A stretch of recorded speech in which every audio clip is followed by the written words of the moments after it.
Oh boy. We have volume, we have video. Yeah. So I think if the focus is creativity, yeah, I think maybe orchestra job probably not for you. However, on the flip side of that, there is, at least as a string player in my experience, something to be said about you're sitting in a section in an orchestra of like 60 people, say, right?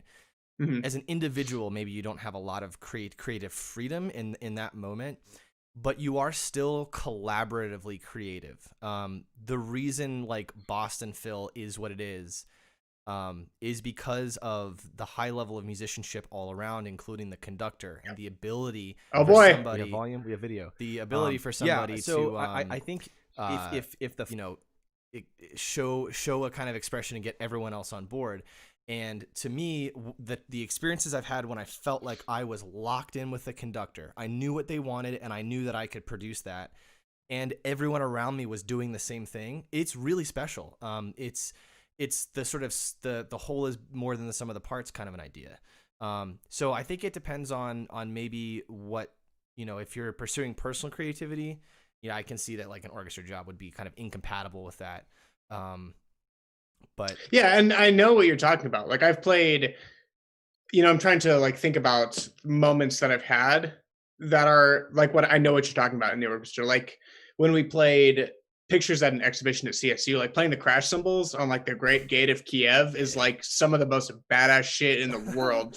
And it's just like you do the huge crash and then like there's the gong and chime right after, and then another crash. Like I know exactly what you're talking about. But I feel like I can find that same feeling in projects that are way more accessible. For like, playing with my friends and stuff, I think is way more redeeming than trying to work my ass off to play the crash cymbals in a famous orchestra, which is never going to happen for me. Just because I don't have the work ethic to practice crash cymbals that much because it's boring. Well, it sounds more like that you just see your life going in a different direction, which I think is Yeah, I'm and super fine. I don't know if it's about a work I'm ethic. happy with that.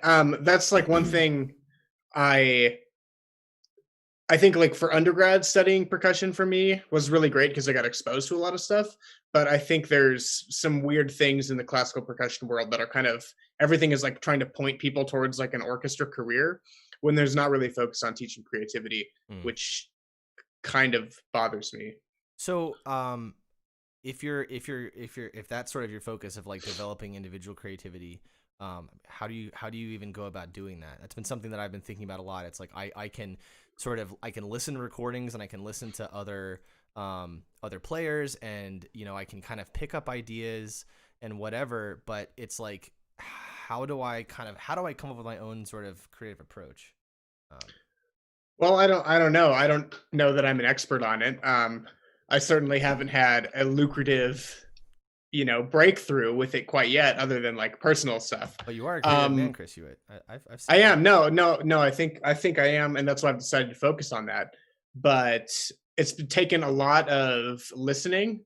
It's taken a lot of like trying to capture an idea, which is something I learned from just watching like David. Do you know David Lynch, the director? Oh yeah, movie Yeah, guy. he's Yeah. he's amazing. He's like one of my favorite directors, and he has very very simple but very unique ideas. And his whole philosophy is like you should just every time you have an idea, no matter how stupid it or trivial it may seem, you need to capture it and you need to write that idea down. So Mm, eventually, you're going to get a good idea. And right. like some of the ideas for compositions of mine that I think have been more compelling or stuff that I'm playing have been like weird transmutations of other people's ideas um, that I've kind of stolen and reworked as my own. Okay. Which I think I know I just said like a ton of kind of word vomit there. No, it's Uh, fine. maybe we can look into some of that. But capturing an idea, I think is We great. can unpack some of it, Chris. We can We can deconstruct it. yeah, we Yeah. can deconstruct it a little bit. Like the capturing idea thing is huge because I do a lot of stuff that I would say is kind of conducive to generating ideas, like going mountain climbing or going running. I'm going bike riding, just like when you're just doing nothing, but Mm, kind of letting your brain run free for a while. sure. Yeah.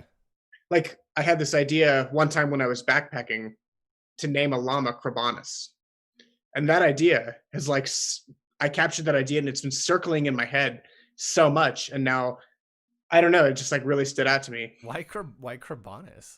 I just think it's a good name, you know? Okay. So I would say that was the last striking one. And most of my ideas are pretty stupid. Like I will admit that, but occasionally, um, I get a really good one for some sort of concept, and then I can develop that into a piece or into practice strategy. Okay.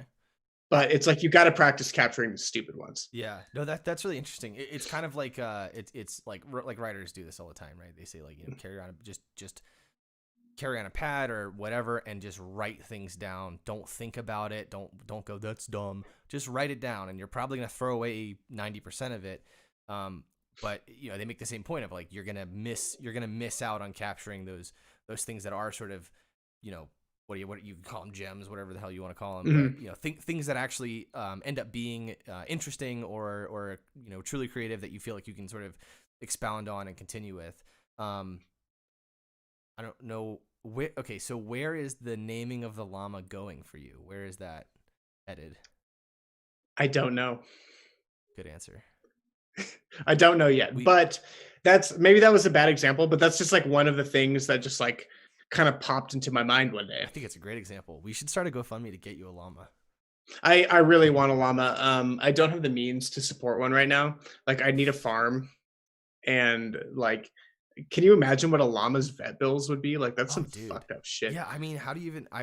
My dad's a vet. I'm pretty sure that if someone called him and said, I need you to look at my llama, he'd be like, you need to call somebody else. I don't know shit about llamas. Yeah, I mean, I guess they're kind of like a big goat, right? Oh, I have no idea. But sure, like when your llama needs a colonoscopy, it's probably like 20 grand. Yeah. Why would you give your llama a colonoscopy? I bet they need it sometimes. That might be true. You know how people are like blowing mad cash on their horses? Oh yeah. Oh yeah. Like I want if I get a llama, it's going to be the most pampered llama in the world. So I'm not ready for a llama yet. Maybe in a few years. Hey, but thank you. Pampered Llama would be a good band name. Let's add that to the list real quick. Yeah. Put that on your band name list there. So in the vein of like weird ideas that you've come up with and then you've actually sort of continued with, you have a call it a hobby maybe of breaking Snapchat and getting it to do really, really, really surreal and weird things. And you're very good at it too. I've tried and I can't figure it out. I can't figure out what you're doing. How did you end up starting doing that? And then like, I mean, where are things? I haven't checked my Snapchat in like months. So, but like where is Michael Wadinsky now? I don't know. I haven't made any of those in a while, but like Michael, that's one of these ideas where it kind of started. I remember it was like Christmas. I went home for Christmas like 2 years ago, and I was sitting on my mom's couch, like just scrolling, like checking the new Snapchat filters, and I tried a face swap with Nicolas Cage, and my brother was sitting right next to me, and I showed him to that, and he was like, "Wow, like that's really fucked up. You should keep that." And I was like, "Yeah, that's great." And then that kind of just merged with ideas that I had taken from Rayad, who I'm sure we'll talk about soon. And just like, you know, I like a bunch of kind of internet culture stuff, like, you know, vaporwave and deep fried memes and stuff like that. So they all just kind of, you know, synthesized that one day, and this new character was born. Michael Wadinsky. Michael. And ever since then, like, you know, when I'm goofing around. Actually, one reason why I haven't made many recently is because Snapchat has removed a lot of the original features that made Michael possible. Oh. So I've done some stuff with another face swapping app, but it doesn't quite have the power of Snapchat. So I'm on a weird point with that right now. But that's one where I just think it's like, you know, you just got to have dedication to this super weird idea, and then it's kind of turned into something. Yeah. And if I worked on it more, this is probably wishful thinking, but I think it could become like some creepy brand. I think so too. I think a large amount of people could get into it. It's just like, I don't know if I want to put the energy into it. I'm happy with what it is now because it's just like something stupid I could show to my friends. I mean, listen, dude, I kind of feel like you need to just start uploading these short little Snapchat videos to YouTube. Don't title them, you can title them, I guess, but like don't say anything about it. Don't use your name. Just put it up there. and then just start sharing it, and people will catch on to that. There's a lot of like, speaking of internet culture, there's a lot of bits of internet culture that really do come from just people spamming the internet with their random nonsense and not explaining it. So one of my favorites is the Mother Horse Eyes saga, which this was a long I say a long time ago. I think it was like the late 2000s.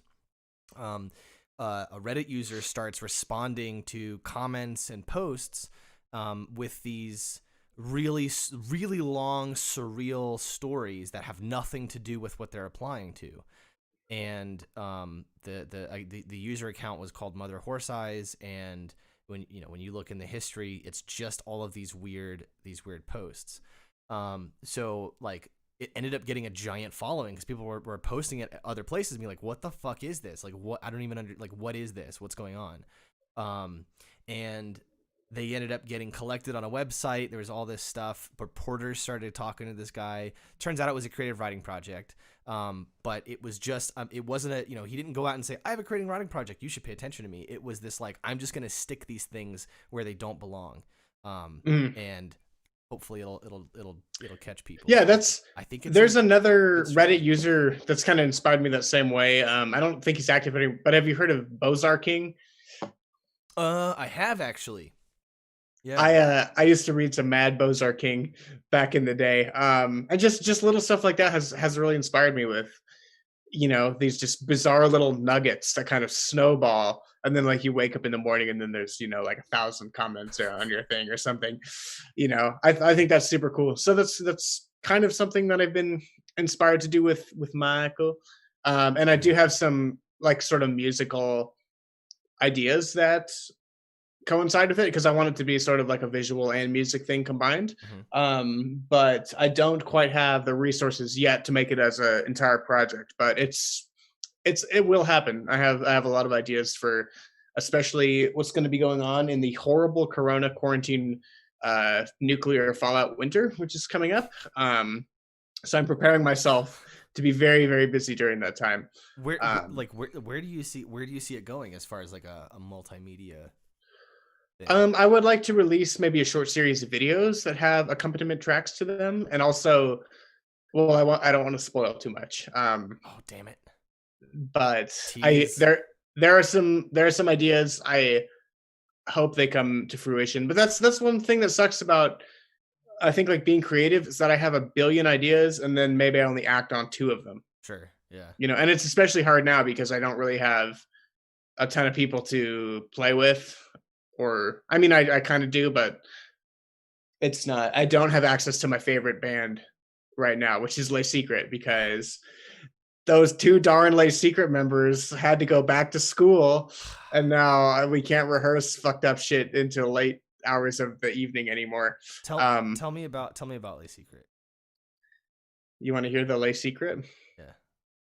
I don't know. Les Secret is, it's a loosely defined band that I kind of started with. It emerged out of my playing with Jake Weary and Aaron Burris Dubosky, who, for those of you that don't know, are 2 excellent Denver musicians.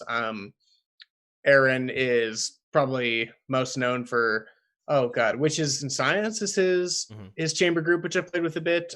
He was in a band called Teoji. He's in a band called Definitely Maybe, which played around quite a lot. And of course, Tunas Mekar is a longtime member and gamelan expert. And then Jake is just another great musician, gamelan musician, and creative improviser that I met through Aaron. And we kind of started a trio. And then it was sort of under Jake's thing, but then we decided to take it in a direction where we were just playing more of my charts, and then I was inviting more musicians that I knew, like my friend Jack Harrington, who's a great jazz saxophonist, and then Katie Wary, who I think has been on your show. Joe's show. Katie, I was on the show. And then from there, we just it's just like a loose collective of improvisers. There's not really the kind of core of it is me, Jake, and Aaron, and then whoever we want to add on. But like at this point, I would consider Katie and Jack to be perma members as well. And I kind of want it to keep growing. I have a vision for Les Secret Grand, which would be like 20 people, playing a version of one of my tunes. And the name just comes from, I don't know. I really like French stuff. And I like secrets. So I was just like, Les Secret. And they were like, that's a good band name. You are the embodiment of highbrow lowbrow, sir. I want Thank you to you. know that. When I think Thank about you, highbrow or Joe. lowbrow, I think about you. Yeah. That's really good. I would like doing that. I've tried to introduce some of my friends to the activities of highbrow lowbrow, and they don't seem to get it. People don't always react positively to it. No, which is unfortunate because it's a fuck ton of fun. It's a lot of fun. It really is. It's just a way. It's sometimes hard to, if you're trying to absorb something, it's sometimes hard to get in the right mindset to absorb it. But if you're playing a stupid game, it kind of tricks you into analyzing something. I don't know. Like I did a highbrow lowbrow recently with the new record by Ron Miles, who's one of my favorite trumpet players, an amazing composer. I was like listening to the new Ron Miles and like lying in my underwear, eating like nacho Velveeta chips, and like scrolling through dumb bullshit it's like political shit on Instagram, and I was like, this is some highbrow lowbrow. I've done listening to Stravinsky and drinking beer out of a pot. That's a really fun you've been drinking it out of a pot? I've done it once. I'm not gonna say that I what Stravinsky were you listening to? I think I started with Rite of Spring, and I think YouTube just shuffled from there. I just picked up like a section of Rite of Spring. I don't even know if it was Stravinsky the whole time. I felt like it was part of the lowbrow to just sort of not care a little bit, Yeah, that is a little bit lowbrow. Let it go, and I don't know if this could be Stravinsky. I don't really know. Could be fucking anybody. It was a lot of fun. It was a blast. But unfortunately, it seems like there's a lot of, like, I tried to explain it to my girlfriend, and she gave me like, I've never seen her give me this look. It was a combination of like wonderment and disgust. I haven't had too much trying to get girls into highbrow, lowbrow, I wasn't even or trying anyone. to get her into it. I was trying to explain what the fuck I was doing. But it didn't really. She just sort of said cool, and then she left the room, and so that's a common reaction. Yeah, which is unfortunate. It's so fun. People just don't really get it, You live in both they don't. worlds. No, I want to also say I didn't invent this idea. I probably practice it more than most people, but I got it from one of my favorite drummers. Is this guy named Dave King, who plays with a band called the Bad Plus. Most people who are into music have probably heard of them. But he's they're good. Playing Stravinsky, actually. Wait, did you see him at Chautauqua? No, I saw him at the Big Ears Festival in 2015.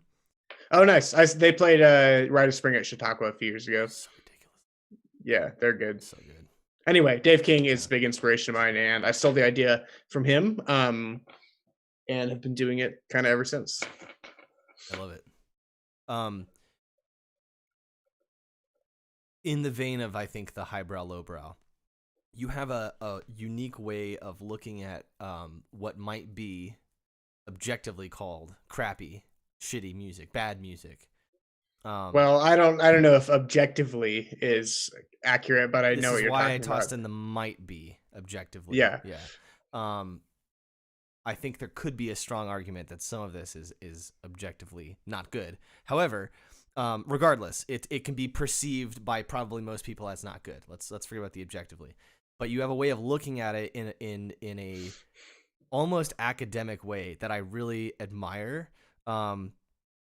And this kind of gets into one of the topics that I wanted to talk to you about, which I saw that you kind of brought up earlier, which was sort of like the importance of listening to a variety of music. Let's take specifically something like, let's not do that one. Let's do Rayed. I was going to bring up a different. Yes, let's talk. We need to talk about Rayed.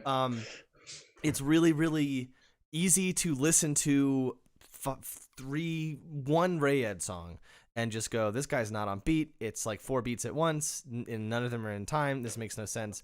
But you're actually really into it. How do you like, what is the process of listening to something that sort of like Rayed and actually sort of being able to sort of enjoy it, actually get something out of it. Well, I think I'll try to answer this as best I can without rambling. That wasn't a good too question. much. I had better phrasing, but just go for it. So with someone like Rayed, there's a lot of things going on in his music. I'm just trying to think of where I should start here. One, like his rapping is completely, you could say, like his phrases, they don't fit into conventional phrases at all. They're sometimes completely turned around from the beat. They're sometimes not even related to the beat. Sometimes he's just making up words, and you have no idea what he's talking about. But I think it's like Rayed is a complicated guy, and I think it's like a really cool representation of kind of how nuts and how creative he is like just so obvious in his music. And like it sounds jarring at first, but there's a lot of great music that sounds jarring at first. And like when you can listen to the layers of what's going on in Rayed's music, I mean, some of it is just kind of silly and stupid and just like him being crazy, but some of it is like actually pretty compelling. God, I don't think I'm doing a very good job of explaining this, but there's a lot to listen for in Rayed's music that I think, you know, people who just listen to it one time and discount it for the shock value of just being, because it's crazy. It is terrifying, incredibly complex, bizarre, and unsettling music. But there's, you know, a lot of composers in the 20th century were, you know, facing some of, or things that are kind of adjacent to like what Rayed has gone through. Like you said, a very difficult life, struggles with mental illness, struggles with drug addiction, and being in and out of the Australian prison system. So like his sound portrays his character so well. It's because he's had his dedication to his style and to his creativity. I think it's super valuable and really interesting. So you think that the sort of chaos and whatever of his music is intentional? Yes, it's a constructed style. Okay. I do think it is. And if you listen to interviews with him, if you actually listen to his track called First Song I Ever Made, he can rap. He is capable of rapping in time. But then if you listen to his other stuff, it's like supposed to be kind of just like a bombardment of rapping. He calls it the insane style. And it sounds insane because he's insane. It's just a crazy bombardment, and then like you get I just think such a detailed look into Rayed's life by listening to his music. I think it's very valuable. You know, I don't get the same emotional response from Rayed if I was listening to someone like who I really love, like Duke Ellington or like, you know, Elgar or Stravinsky or something like that, you know, but it's a different thing. And there are times when I'm listening to it where it's like kind of funny and I'm like giggling to myself because it's just so off the wall. But there's also times where I'm listening to it and I'm like, holy fuck, Rayed's like dropping some kind of deep truths here. And it just gives you such a cool look into the mind of like a kind of deranged Australian menace to society. And I think that's cool. There's no one out there like him. Sure. Yeah. Well, one of the things that I've learned from you actually is the importance of like trying to understand and appreciate music, not just on the basis of what it sounds like. Like I really don't listen to Rayed that much. I do every once in a while. You should know that. I do every once in a while pull up some Rayed. Thanks. Good. It's like a palate cleanser almost. It's really strange. It is. Yeah. It's because it doesn't sound like conventional music at all. No. But you know, when you first showed me Rayed, I was just like, this is kind of fucking silly. This is just this bad rapper. But it became pretty clear that you weren't just like, this is funny because it sucks. Like there was a different reason why you liked it. And in talking to you about it, it's you know, you were always talking about his life and sort of how this is a representation of this guy. And I completely agree that I think his style is genuine. It's not just that he sucks at music. I shouldn't say it's not just. I don't think that he sucks at music, but there is an intentional sort of decision to kind of do this. And so like bringing the sort of like extra musical context or whatever, you could pull out some better academic phrasing if you wanted, I think is really important. With Rayed especially, and I think so like, you know, it's really easy to look at like 20th century modern composers like Penderecki and go, oh yeah, you know, this was so deliberate, you know. But like, it seems like it's so difficult to like just go ahead and accept that for like a hip hop artist. It's weird how there's these sort of almost prejudices in the sense of like, oh, it's fine that a guy writing for orchestra can go completely off the wall and do chants and do noise basically, and that's just all completely intentional. But a guy, albeit an insane, possibly homeless, I don't really remember if he's homeless Mhm. at this point or not, that his sound can be that chaotic and yet be intentional. I don't think that, like, I would never have gotten that, but just by listening. It's like bringing the sort of outside context into play. How is he? I mean, I know you keep up with him, and the last I heard, he was in prison or I jail. don't know, because I don't have Facebook anymore, and I was communicating with him through Facebook, but he's for sure out of prison. He actually just released a new album called Decisions Out of Prison, That's right. I remember you told me which I've that. been checking out a little bit. But I think he's doing okay. Like, he has a new music video out. I hope he's doing okay. I do worry about him. But I don't know. I worry about him too, honestly. Yeah, Like, he's like a weird treasure. He's like, if we could draw some parallels to other musicians, like, because there's so obviously like bad music, but there's also people that would maybe be classified as bad music that are maybe a little bit different. Like, have you heard of the Shags? mhm. Like, the Shags, I think, are a great parallel to Rad, because like they're not really well trained. They didn't really know what they were doing, but they stumbled upon like kind of this cool accident of making this music that's like kind of funny sometimes, but also really expressive, where like the drums and the rhythm section are creating like more of a texture, and there's this super weird, like kind of diatonic vocal melody just like floating over the top of this texture, and then just like this bizarre band figure, and then it goes back into like this weird vocal and drum texture that I just think it sounds really cool. And like a lot of bands do not do anything like that. Hmm. Yeah, I think sometimes it seems like it's a little bit like listening to a foreign language. Um, Mhm. uh, the difference though is that, like, if you listen to someone speaking a language you don't know, you are listening assuming that they're actually talking about something, that there's like a rhyme and a reason to what they're doing. Whereas like it's totally possible to like legitimately just suck at music. Yes. And so it's hard to make that delineation. But I think the way to make the delineation is just to trust your ear, and then if it's something that catches your ear, maybe dive a little bit deeper into it, and you'll be able to tell. okay, just sort of playing devil's advocate. So like you're talking about the Shags and how there's this sort of, you sort of briefly described this style. To me, what I'm curious about is, how do you know it's intentional? Like, how do Well, we how can we know that it's intentional? with the Shags, I don't think it was intentional, but I still think it's compelling. Okay, all right. I, hmm. Like yeah, I just I think, to me, I think the intention is what's important to me. Like, it doesn't really like matter as much of like what it sounds like, uh that there is like a structure, that there's an intention behind it. That's what really pulls me in, because I want to know how it works. Like, even if I don't Mhm. understand it, if there is no underlying sort of framework or style, if it's just sort of like we're just gonna kind of throw things together and see how it works, then you could still get something out of it. But Yeah. I'm kind Well, of curious about that. they just stumbled upon something interesting by accident. Like, if you, like with your band, we're trying to be like, we're going to cover this song by the Shags.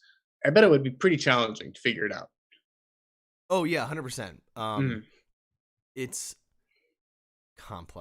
complicated. So I just think it's cool how they, it's just a cool, happy accident. Like, they could never, I highly doubt they could ever recreate any of the songs. Like, my knowledge of the Shags is pretty much just what like it says in like the vinyl jacket of, who they were, and like, their just basic history. I don't know if they gigged out or played live other than just in that one recording session. I think it seems like some of the pictures, maybe they played at like some sort of dances or community events or anything, but I don't, like, no recordings of that exist to my knowledge. So I don't know if their songs were different, or like if they play them the Hmm. same way every time. Yeah. Oh, that would be fascinating to hear, like, another, like a live performance of the album. Yeah. What if it was I just wish. completely different? Yeah, I wonder, like, because like the songs are like they're songs. It's not like they're just making stuff up. Like they're obviously rehearsed because sometimes they come together. It's weird. Yeah. Um, if only they had gone to music school. No, I'm just kidding. If only, yeah, they'd be so good right now. They'd know so much about figured bass. It's funny. I know so many people who went to school for music and got a degree. I'm counting myself Mhm. somewhat in this, by the way. Um, who it doesn't seem to really ever go anywhere. It doesn't Yeah, necessarily make people better music. I mean, I know people who have graduated with degrees in like performance, and I'm just like, how the fuck yeah, do you yeah. give this They degree to just somebody? want money. They want your money. Like I went to music school and studied with a few great professors, and I consider myself to be a pretty middle of the road percussionist. But Like I definitely think I deserve the degree, but like some of the people that in my graduating class, maybe on that's just because we had a good studio. You know, mm, if you study trumpet, if you have a degree in trumpet performance from CSU, like you probably suck. Like I know that's a mean thing to say, and like I have some friends that play trumpet that are, went there and are fantastic trumpet players, and then I know some people that graduated from there that haven't picked up their instrument since the last concert. sometimes I think money's a factor, but I think also there's just it's a numbers game. Yeah, they need to fill their studio. They'll take it. They'll take anyone. They got to fill studios, and they can't be presenting numbers. They're like, yeah, we failed half of our string players this year. I mean, Mhm. objectively, they weren't good enough, but we still failed half of them. Like that doesn't look good. Um, uh, the whole university system is really fucked up. I got a call the other day from the alumni center, and they always have these poor little freshman girls calling people, cold calling. They probably pay them like $8 an hour. Meanwhile, these kids are going into debt, just to be at school. And of course, we get down to the whole here's these programs we want money for. And the program that she was really pushing was this like food bank that DU's running for DU students, which I think is a fantastic idea, especially now. But it wasn't until like the next day that I thought, this is kind of fucking offensive. Why are you calling me after I went in almost 100 grand in debt to go to school? Um, I get that people are hungry, but you guys make a shit ton of money. You have endowments, you have all this loan money coming in from students. Why don't you feed people if they're hungry? Like I was down on money when I was at DU. Sure, there was no pandemic, but who gives a shit? Like y'all never Mhm. fed me, and it was just I don't know. It just really kind of rubbed me the wrong way. That there seems to be like very little actual support for students. Like while I was there, at least. And then they cold call alumni and try to get you to donate money to feed their starving students. Yeah, yeah, I get stuff like that too. But like the thing is for me, and I want to like start before I say this, I want to say that people that have dedicated their lives to being in the academic music system like have worked extremely hard, and I have the utmost respect for how hard they've worked to get an incredibly competitive job. Even teaching, at a tiny state school or community college or something is incredibly hard work. But I've kind of been thinking lately, does like Colorado State University need a music program? Like, do all these like small state schools really need to have this? And then it's just like, in some ways, I kind of feel like I got tricked into doing it because they needed more people, and I'm so glad that I did because I had amazing teachers like Eric Hollenbeck and Shiloh Stroman at CSU are just like some of the deepest, most knowledgeable percussionists I've ever met. They're fantastic teachers, and my skills like improved exponentially. Like I wish, I still obviously have a lot to work on, but holy shit, when I did my audition, like I didn't learn to play my major scales until like all my major harmonic minor and minor, like all the modes and stuff. I didn't learn any of that until I was preparing like for my audition to go to see it to study music at CSU. Um, So I yeah, was like pretty behind, I and they don't let me think in. I don't think my undergrad would have let me in either unless they just needed me. In fact, I know for a fact Yeah, I got in and I got a full scholarship, which is great. I'd love to put it on my resume. Um, I got it because they had no other cellist auditioning. Yeah, and Hollenbeck was like, "Oh, Chris, like I've heard you in the combos. You can play drum set. You want to join the percussion studio? Like That you're gonna have to bust your ass, but that you want to being do it?" And I said, was like, "Okay." to echo your experience, it was incredible. I spent 5 years at that Mhm. university, and I learned so much. I really did. I can't like I would never not do that again. I'd do it again in a heartbeat. Yeah. Um, but So I'm grateful for them like recognizing me as someone who's actually very interested in percussion and music history and music theory. Um, but also there's a lot of people that get into these programs that are just like, I want to continue being in band in high, and now I'm gonna go into this, and maybe it's not for me, but like getting a music degree at a state school honestly is pretty easy. Um, like you don't really like unless you're at a big conservatory. I mean, I don't even know what it's like to be at a conservatory, so not I'm just me coming. neither. Yeah. So I don't know what that's like, but like to get a degree, and I think to get a master's in a lot of places is really not that hard. I think it depends on the school. Yeah. I almost didn't graduate with my master's. I did Well, how hard would you say it was? it was difficult. They put a lot of expectations on me. Like as far, Yeah. I mean, I was a performance major, so they put a lot of expectations on me as far as like my level of performance, which I routinely failed to meet. Like I almost didn't get to do my master's recital.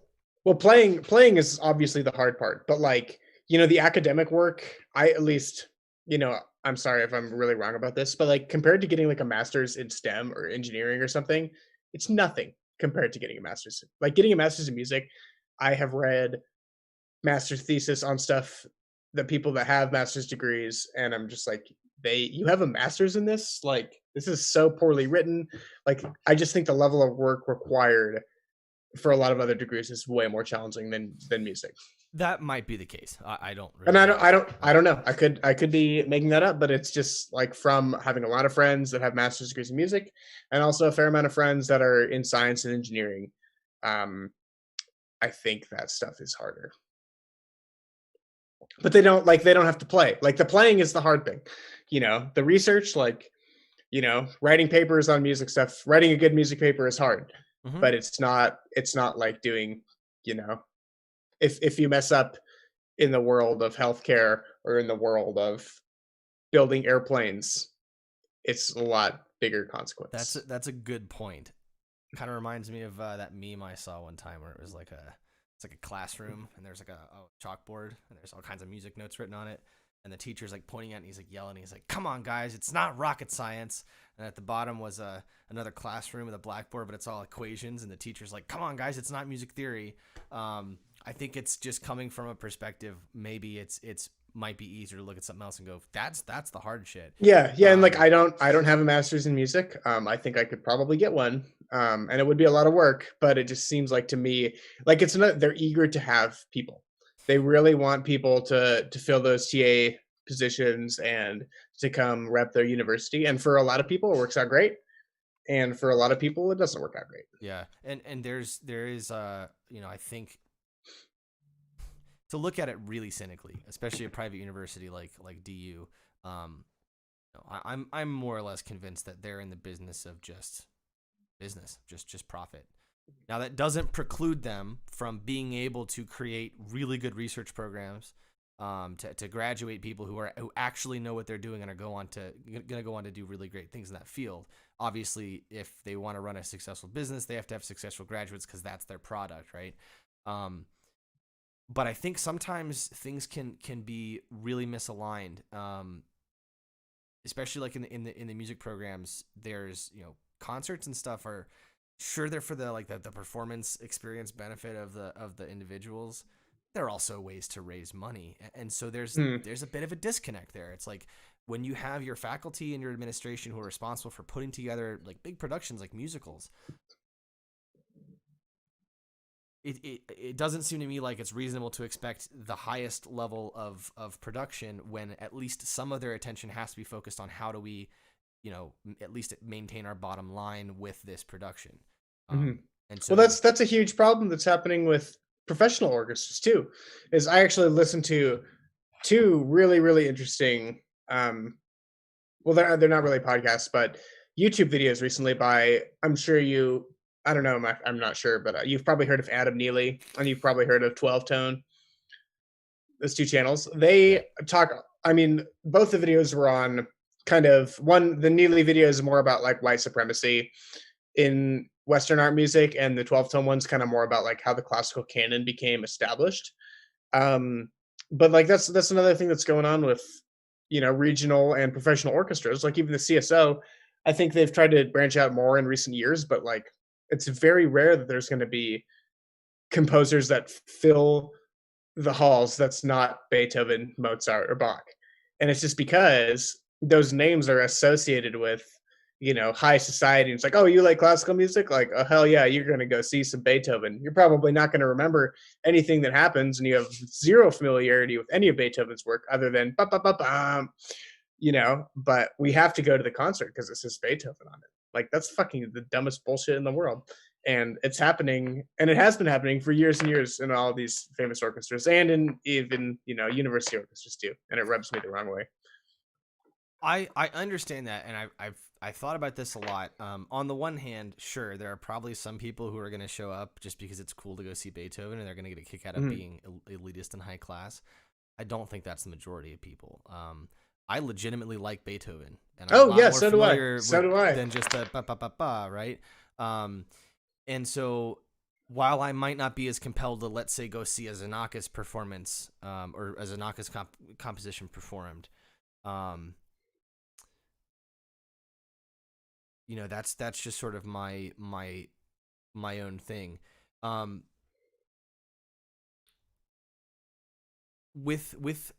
mean, but this is I mean, this idea of like, well, there are these sort of set things, then these are the things that really draw crowds. That's true for everything, for every industry. I mean, museums, everything like that. It's like, they don't advertise small name artists. They advertise exhibitions by artists that are really, really well known, because that's what's going to get people in.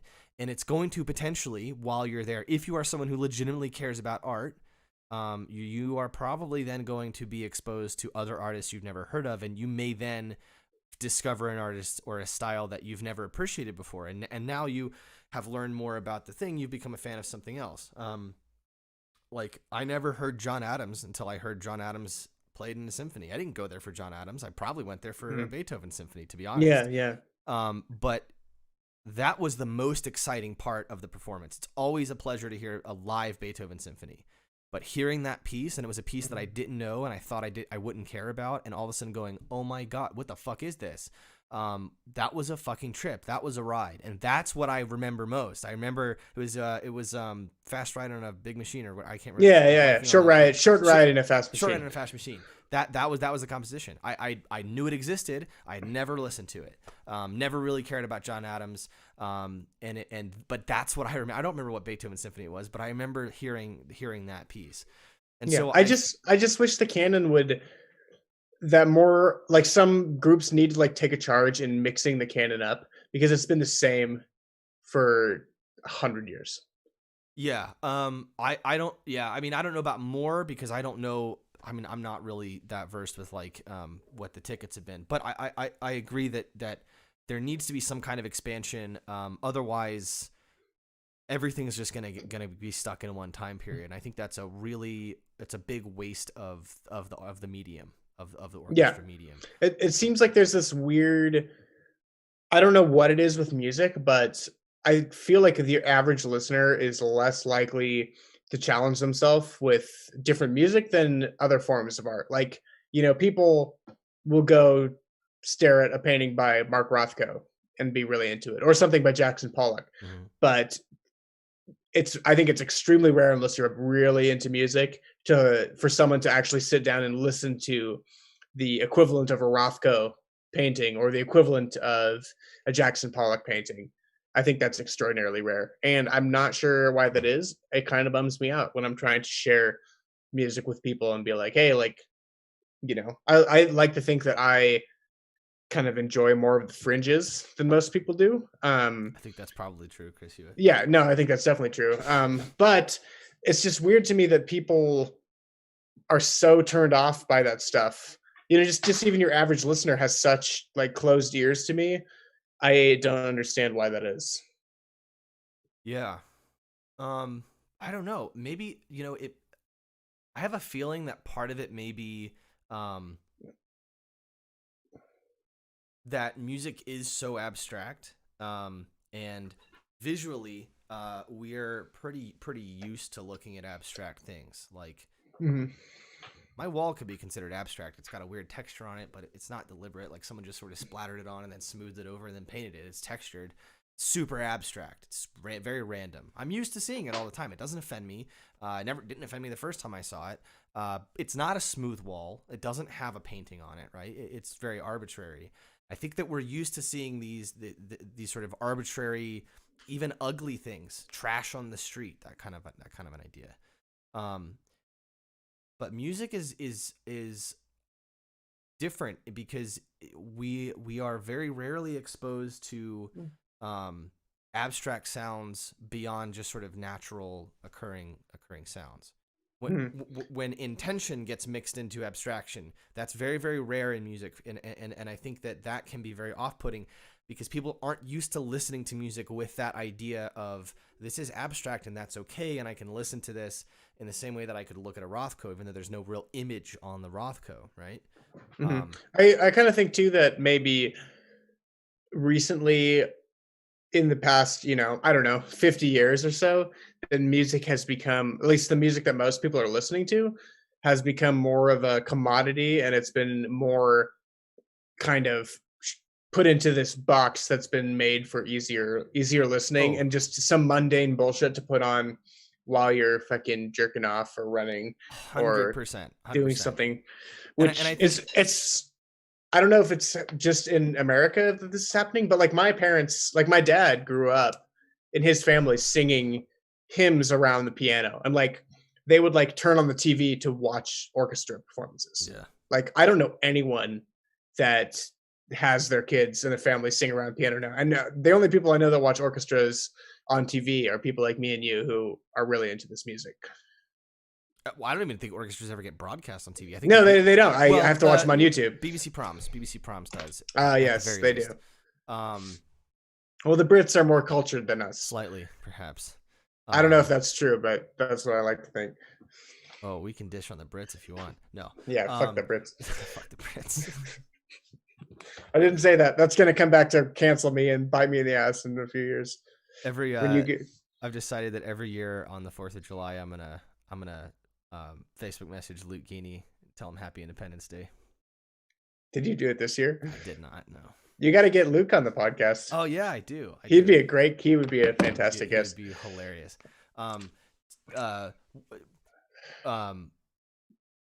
It's yeah. I mean, there were the do you know the Leonard Bernstein unanswered question lectures? Yeah, where you talk. That's the Ives one, yeah. Yeah. I've definitely watched it, but I couldn't say much about it. It's been years. It doesn't matter. It's I think they're fascinating. There are some things. I mean, I take issue with some of the way that he frames things, but we're also talking about like the 70s. And this is 50 years ago. It's really hard to look at somebody at that time and go, how fucking dare you say it like this? Whatever. I mean, he is a little more progressive as far as like, you know, like in the very first like lecture, he's sort of talking about how these like how like, a theory on how the major scale actually developed, the quote unquote major scale. Mm-hmm. And he points out that the reason like that we hear the major scale and we associate it with happy and bright and sort of these upbeat emotions, but he does say that this is entirely cultural. He even references the Balinese scale, and he's like, to the Balinese, this does not sound happy the way it sounds like to us. So a little more progressive perhaps, but those were aired live on TV. Yeah, like and there's Harvard or something like. There's nothing like that. No. I think it's just It's just thousands of derivations of Pawn Stars. The Pawn Stars was the straw that broke the camel's back in destroying America's mind, and now everything on TV is just different versions of repackaged versions of Pawn Stars on everything. That's what it is. Yeah. Okay. Sorry to get on that tangent. I don't know where we came from to get to this. Oh, best I can give you is $8 for this interview, Chris. I'll take $8. I gotta bring in my expert. It's gonna sit here for months. No one's gonna look at it. That sounds about right. I forgot what we were talking about now. The we were talking about people not being willing to challenge themselves in listening to music. Yes, honestly, I blame the music industry completely. I think that what's happened is, as the ability to disseminate recordings has grown more and more powerful, up to the point now where you can stream anything basically that you want from multiple platforms. I think what's happened is there's become this algorithm kind of produced, where it's always been a matter of shuffling the most popular, the best selling stuff into people's faces. This happened before there were streaming. Record stores would they would have these numbers. They'd say, well, we sold 500 Coltrane albums, but we only sold 5 albums of this other dinky guy who made a vinyl. Okay, great. What are they going to ramp up production of? Coltrane. What are they going to send you ads for? Coltrane, because they know that sells. And it's just like the amount of information that they can gather has just grown exponentially. And unfortunately, I think what's happened is they've been able to put things that are sort of more common denominator. They figured out the formula, and what's happened is people's it seems counterintuitive, but I think what's happened is the majority of people's sort of bandwidth as far as what they're willing to listen to and enjoy has narrowed, actually, as choice has increased. And so you get people who aren't as willing to listen to things that are outside of the sort of genre that they like. I know people personally, and people that I spend time with a lot, and it's the same fucking music all the time. It's the same kind. It's like the same 4 bands. The only shows they've been to see in the past 10 years are the same 2 bands. And it's like, this doesn't really, it's not because they're an idiot. It's not because they're stupid or because they have no taste. I think it's just that they've had this sort of the same sort of level of and the same quality and the same type just shoveled into their, just right in front of them. And the idea of, if I'm going to discover something new that I like, I have to just go for it. I have to just buy that vinyl. I have to just buy the CD. Instead, and I don't necessarily think it's the fault of pop music too, because I feel like this is maybe going in the direction of trashing pop music, and not really. Yeah, I don't know. That was like kind of the first thought that I had. It could have literally been anything else in the place of pop music. It could have been jazz. It could have been bluegrass. It could have been anything else. I think that it just happened to be that was the style. R&B and things like that have become the styles that were more popular for really good reasons, and they've sort of ended up converging into this sort of common denominator. Yeah. Well, pop music is weird now too, because I think I would say a lot of it is really, really insipid, and some of the most boring drivel that I've ever heard recorded. But some of it is like really, really interesting. There's a few artists out there that I think are making really fantastic songs in the pop world, and then maybe half of them are just making pure trash. Like Maroon 5. Maroon 5 has had the worst decline of a band probably in the history of the world. It's so pathetic, the shit that they're pumping out now, compared to like, their earlier stuff when they were like first getting big. And they'd have four songs off the same album, all singles, and it's really, really sad what's happened to Maroon 5. Same with like who is kind of innocent. Same with like, honestly, Taylor Swift. I used to love Taylor Swift stuff because like, she was in this badass Nashville country bands, but her like producers or her handlers or whatever are just like kind of just trying to put her through these different filters to see what's going to sell. And her new stuff is just like so uncreative and boring that I just think it really sucks. Yeah, I mean, in the kind of to circle around a little bit in the vein of developing creativity, the worst thing that you can do for yourself, unfortunately, is to become a famous musician. Because you're going to end up having your labels and your managers and your producers all kind of constraining you to like, this is the product we're creating. This is the sound we want. That's exactly what happened to Taylor. But there are bands that get like kind of famous. Yeah, R.I.P. Tay-Tay, I love you. There are some bands where they have gotten kind of famous, but are been super. Like, I mean, this is a long time ago, but like the Beatles. incredibly creative to the end, or like a kind of modern band like Radiohead or Wilco.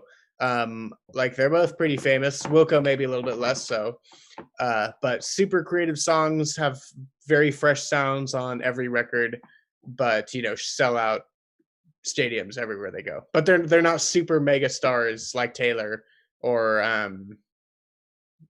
I don't know, but it's weird because there are super mega stars like Billie Eilish, who I think is really creative, really interesting. So Is it Eilish? My girlfriend it is, insists that it's eyelash. I have no comment on that, Okay. but I'm pretty sure it's Eilish. She's fucking with me. I don't know.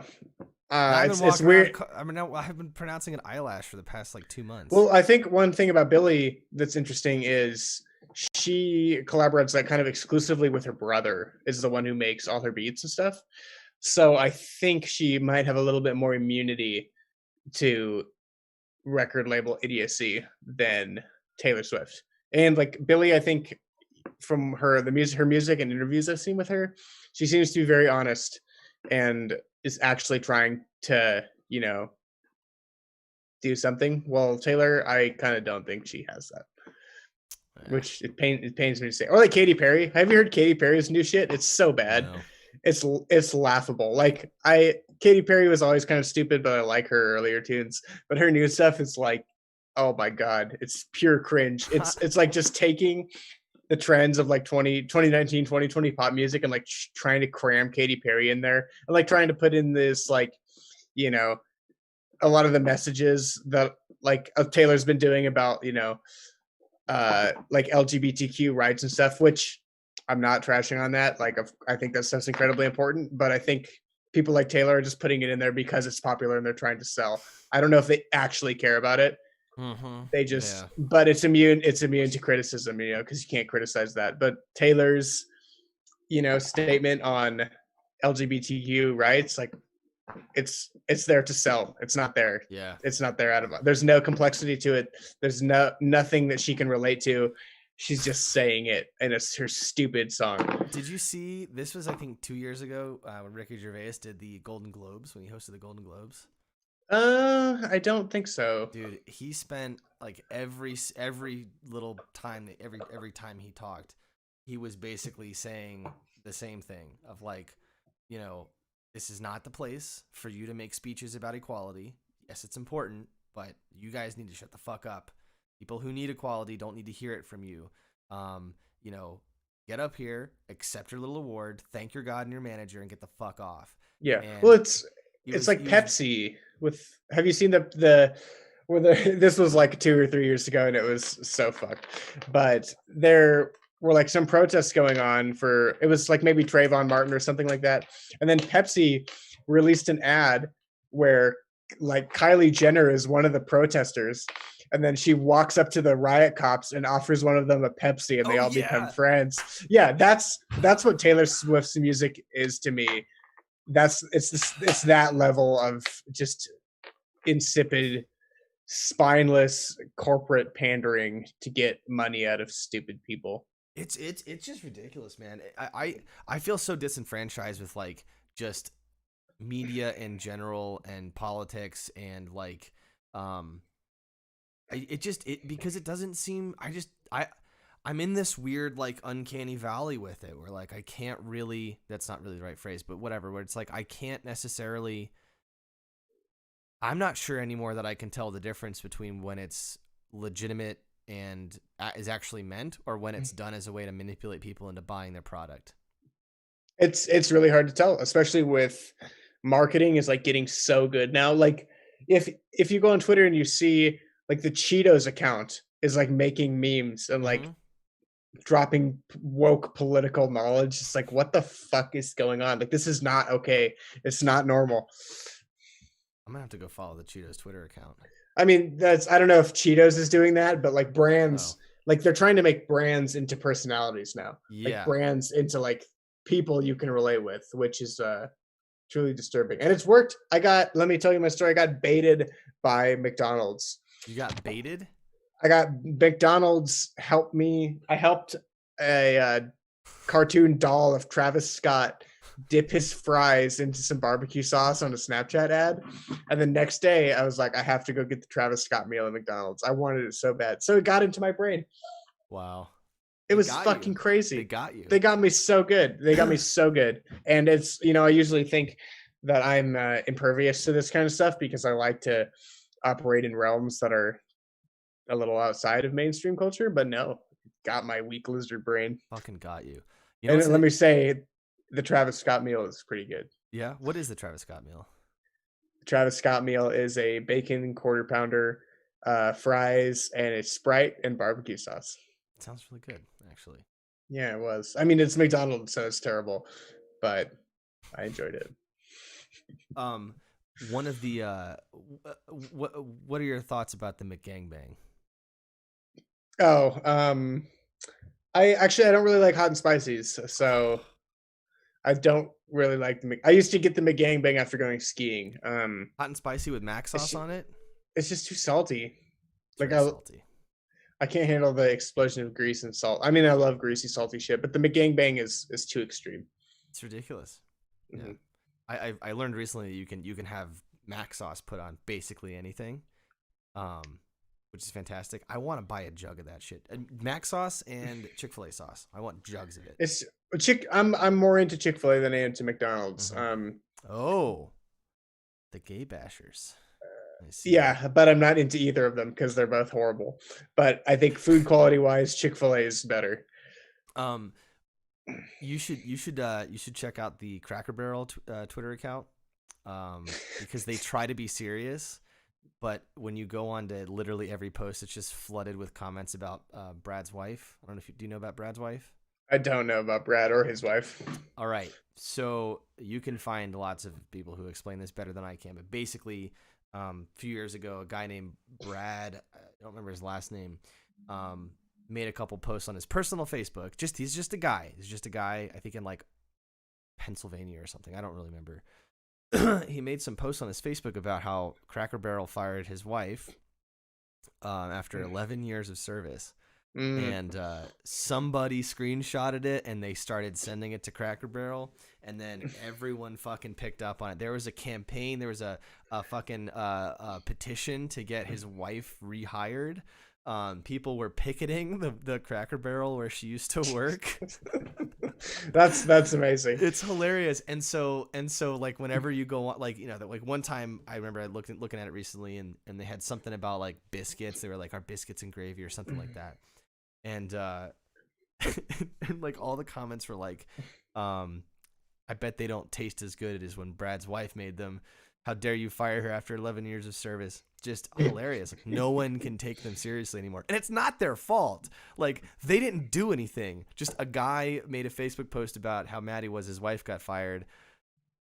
A bunch of crazy people on the internet picked it up, and now it's a meme, and Cracker Barrel can't get away from it. They're fucked. That's good. That's good. The more we can harass these giant corporations that have a shitty location in every strip mall in America, I think the better. I just remember Cracker Barrel always being the restaurant that we stopped at whenever we were on road trips after we spent, an hour fighting over where to go to eat. It was always like, all right, we're going to Cracker Barrel. Like, just shut the fuck up. Let's go to Cracker Barrel. I can get down with some Cracker Barrel. Joe, we should let's go to Cracker Barrel. Dude, I'm so down. So down. We're going soon. How can we highbrow, lowbrow in Cracker Barrel? Cracker Barrel is midbrow. Is it midbrow? Yeah.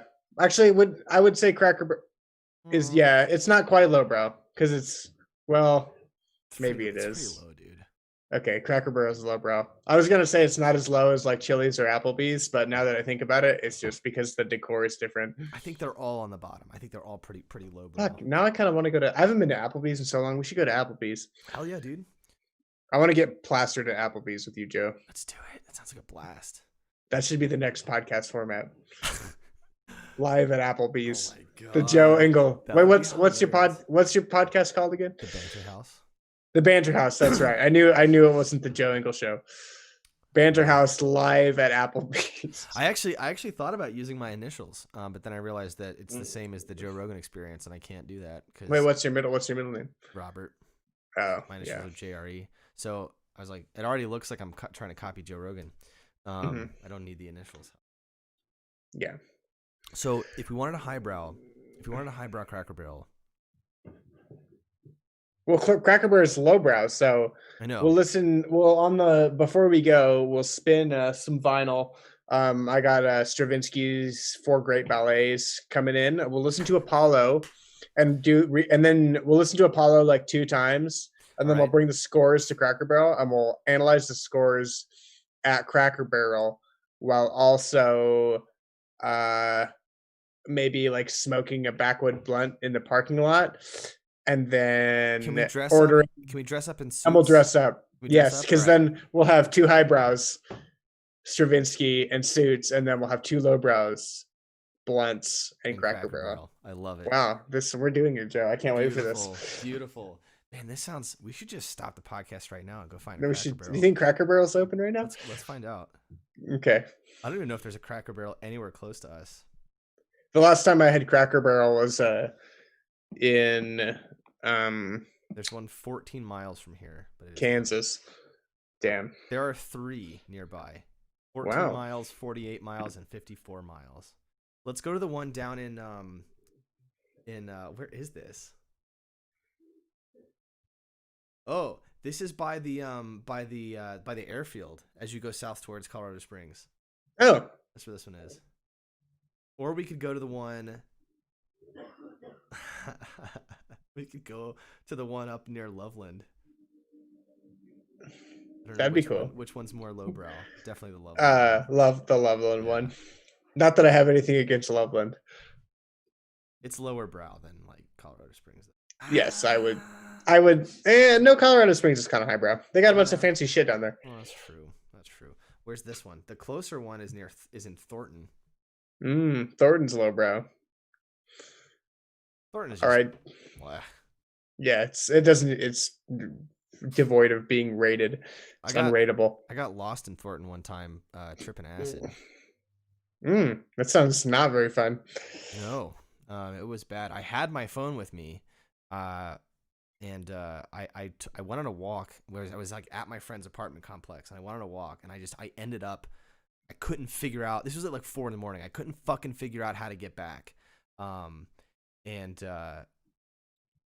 so I had my phone. I couldn't get them on the phone. So I was just walking around, just like calling randomly, trying to get them to answer. So finally they answered. They told me the address, and I had to get an Uber back. I was 4 miles from the fucking apartment. Ooh. And it was 4 a.m, and it was cold as shit. And I was just like, why the fuck am I doing this? And it was Thornton. It was just. Were you leaving the Cracker Barrel? No, I should have found the Cracker Barrel. I should have gone to find the Cracker Barrel. Everything starts and ends at Cracker Barrel. Just camp out on those fucking rocking chairs in the front. Yeah, that's right. They do have the stupid rocking chairs. And there's that store. There's always that store that has the there's random old candy. I'm trying to sell you bullshit. Anyway, let's move on. Well, so really quickly, we are an hour and 15 in. Oh, hey Daniel. Hey Dan. Hey Dan. What's up, Dan? I said Cracker Barrel and Thornton is super lowbrow. I agree. I think the Thornton one is where we're gonna go. We are an hour and 15 in. Let's take a quick break because I got a baby. Yeah, that sounds fun.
We've done 2. Holy fuck. I know we did 2.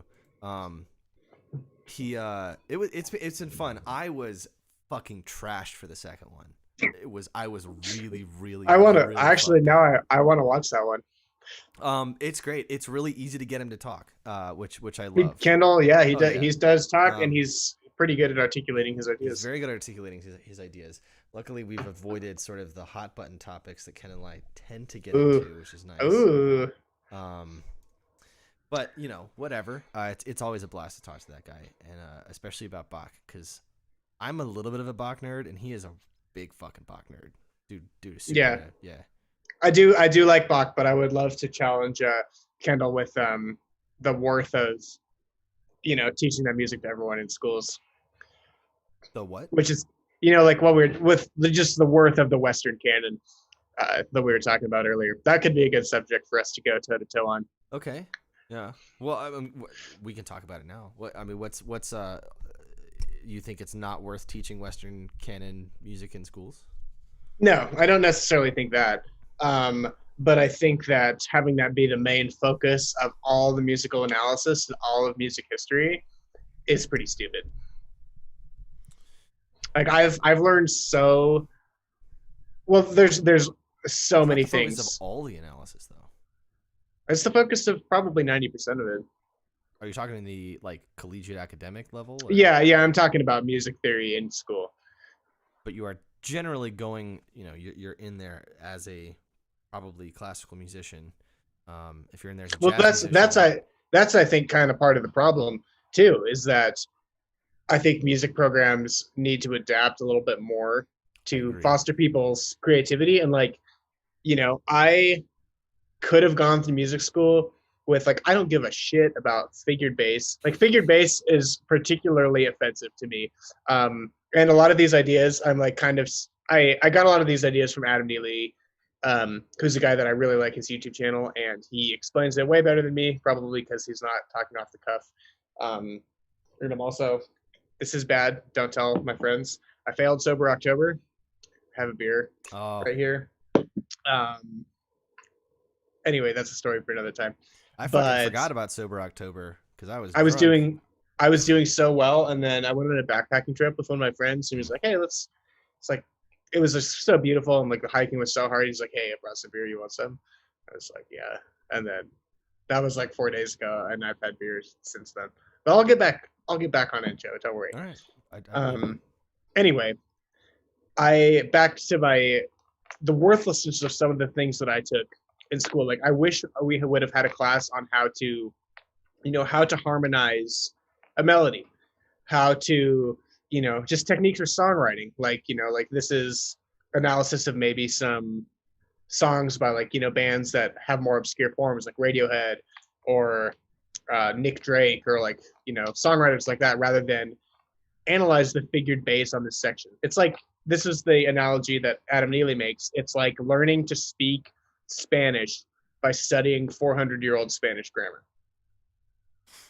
There's so much going on in music right now that people need to know about. I never had a class on Ableton or any kind of digital audio classes at all, and I have a degree in music. That's ridiculous. Nothing on recording techniques, nothing on how to rehearse a band. I know so many classical players that are virtuosos and amazing at their instrument, but they don't know how to book a gig. They don't know how to act when they're on a gig that's not an orchestra gig. Here's the thing, though: those people may have just not paid attention.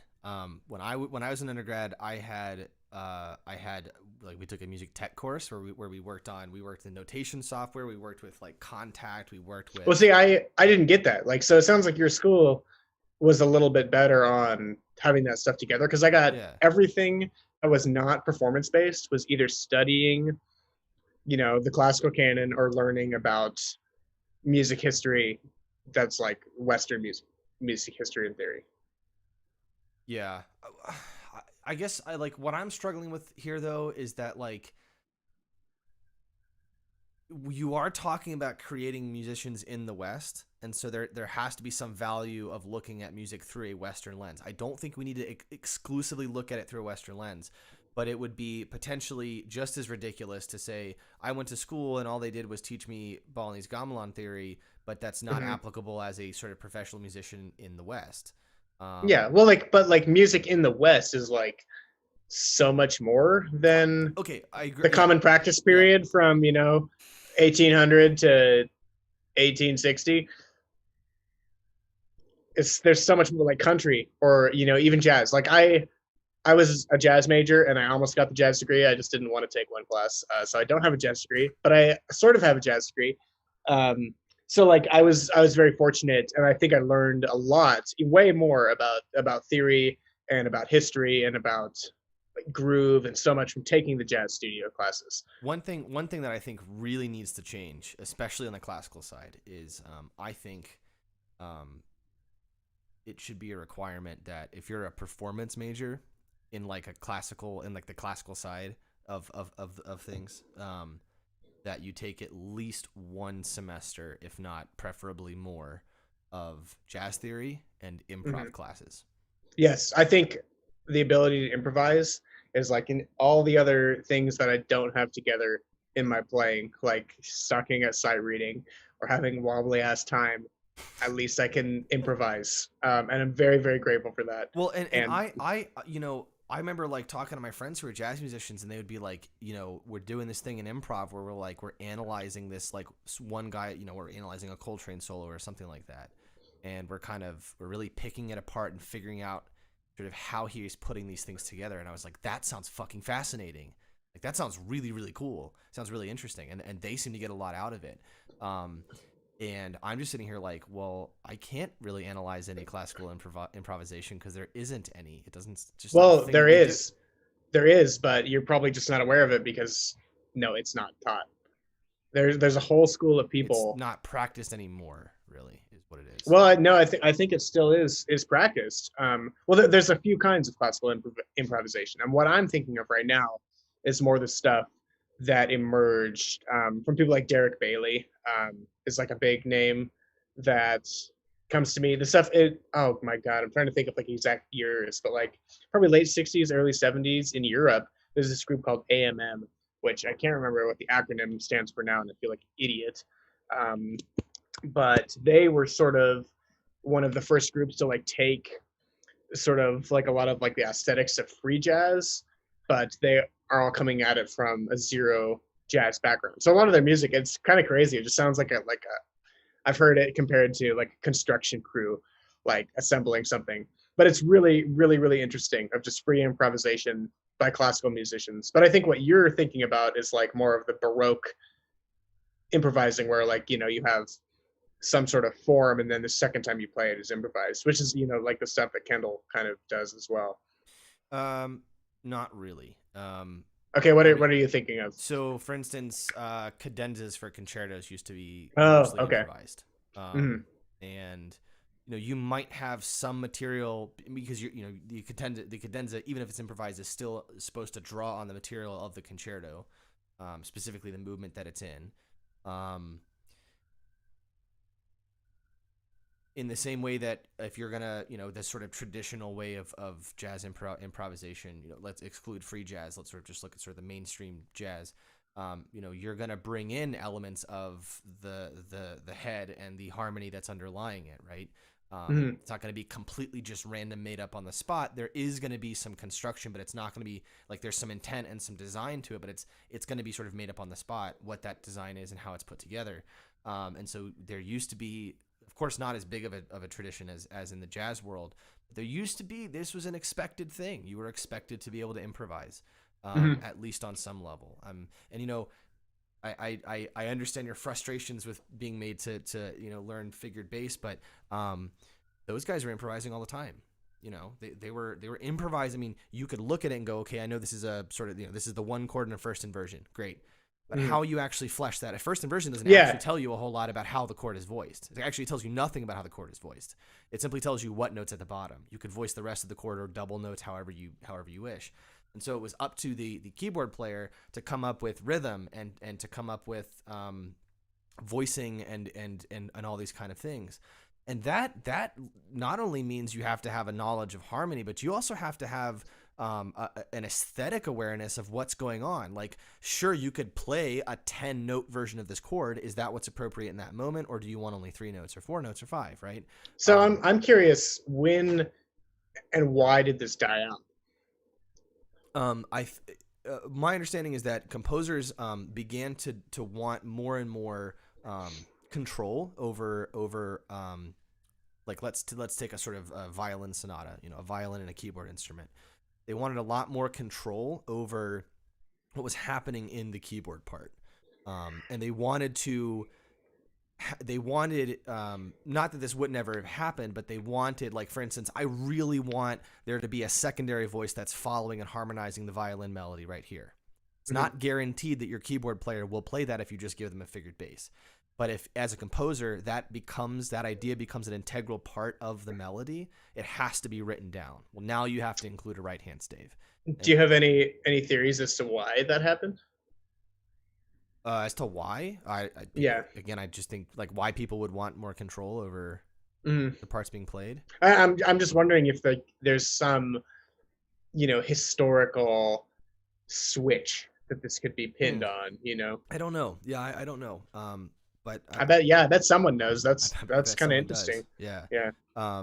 But it's just sort of the idea of improvisation just kind of died out in the classical world. This is something that you need to do. Even if it's not something you will be called on to do all that often, you still have to have the ability.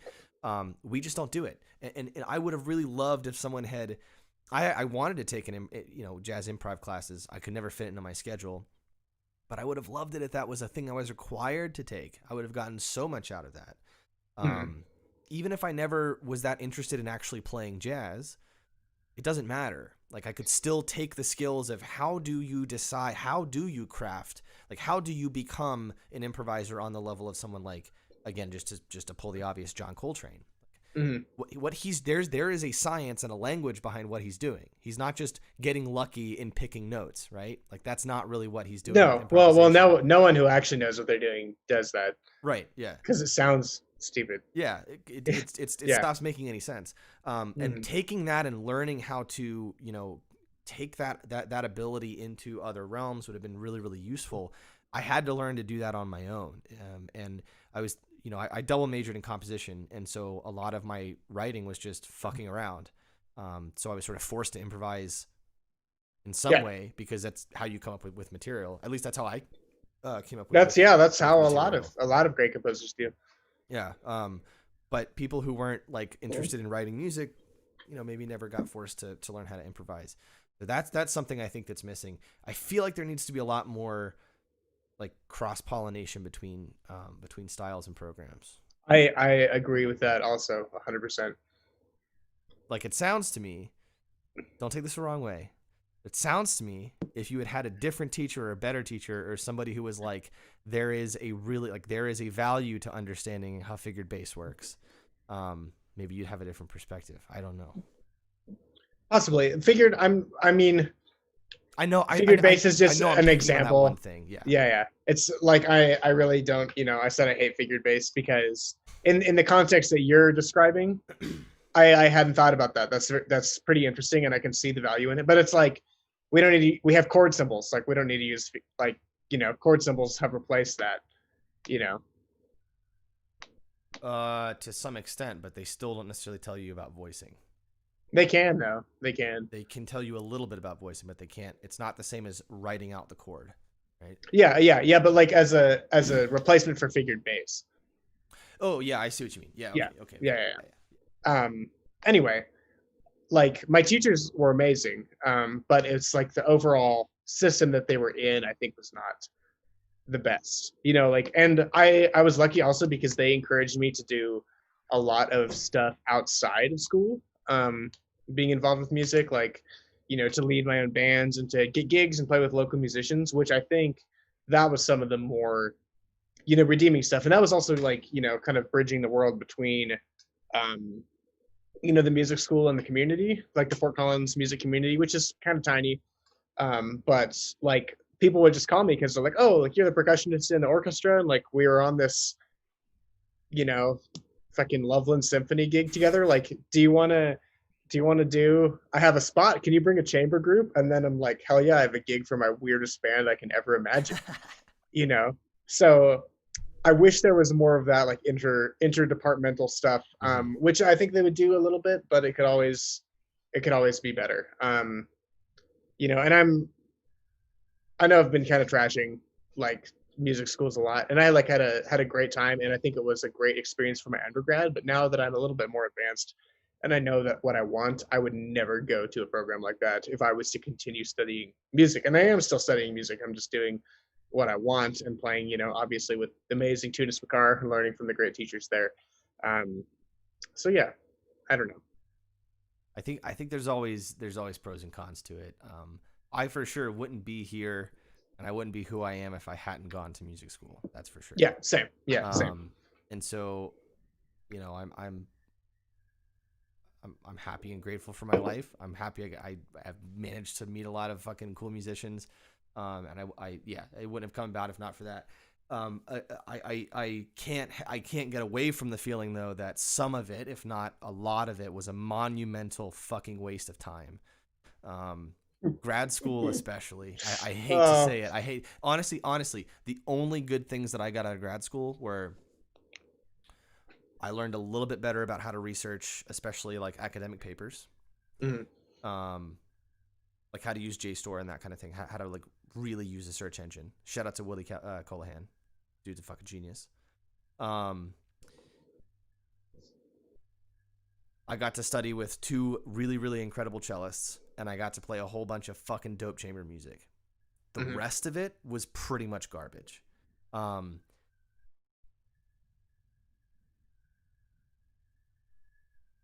The idea, this I hate to simplify it like this, but it's like when we were kids and your teacher was like, you got to learn how to do this because one day like you'll never just have a calculator in your pocket. And it's like, the fuck I don't. Yeah, I do. I absolutely have a calculator in I have a scientific calculator in my pocket. And it kind of goes back to this thing of like, it doesn't seem all that like necessary to memorize all of these irrelevant facts like dates and the year that this one thing was published. If I need to know those things, I can go find them out if they're relevant. But like day to day, you know, it can't all be relevant at once. And so it calls into question the idea of why should I have all of this information just sort of at my disposal unless it's actually necessary, right? So like if I am ending up playing a piece, then I will go and do more research about like the context. I'll learn more about the composer if I don't already know enough. Figure, you know, why did he write this piece? Read some criticisms, whatever. But I don't need to have all of that just stuffed in my head. I can't have it. And so the model, especially with music history, of like, let's read this article and you're going to have to memorize these dates. Joe, what year did The Rite of Spring premiere? I don't know. It's like, I don't know, 20s, 30s probably. I'm a shitty musician. I don't know. Yeah, you're a shitty musician, Joe. Fuck you. But I know it's relevant. I know it caused a riot. You know, like, yeah. So we have I think similar grievances. Yeah. Also, I don't know. My position's a little bit different because, like, playing drums, I can do a lot of. It's easier for me to play in bands than I think a lot of classical musicians because I grew up playing, you know, songs that people want to hear, and I like most of my gigs are playing tunes and songs. So I'm a little, and I don't have to know. I mean, you should know the chords kind of like I know how it's going to go, but like I don't have to know the theory really behind it as much as you guys do.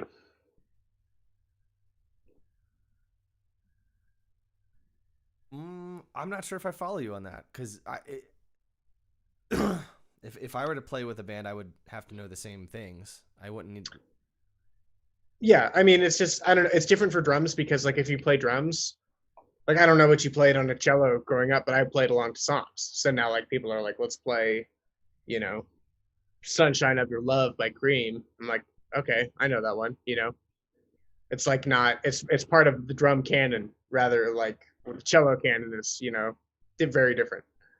Well, so, I mean, I spent a lot of time when I was a kid also playing guitar and learning songs off the radio by ear and stuff like that. So, I mean, it's not like I've never like played pop music or non-classical stuff.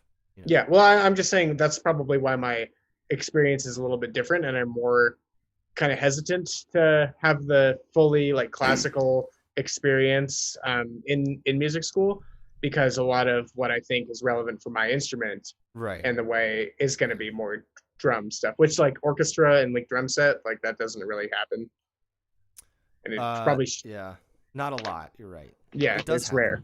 Yeah, The Golda cello concerto has a drum set, and it's fucking dope. So good. It's one of my. It's an incredible piece. yeah, it'd be cool maybe if it happened more. I don't know.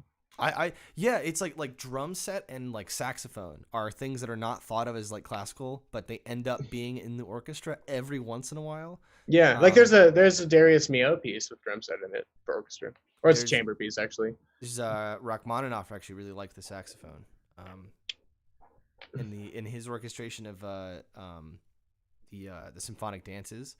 I think you were just telling me about this. Oh, yeah. Okay. I was thinking that I was talking to somebody about this recently. Yeah. That's right. Yeah, on Sunday. Yeah, and like there's some Prokofiev and there's Mussorgsky with saxophone. It's actually a super beautiful sound. Like I think saxophone plus strings is like.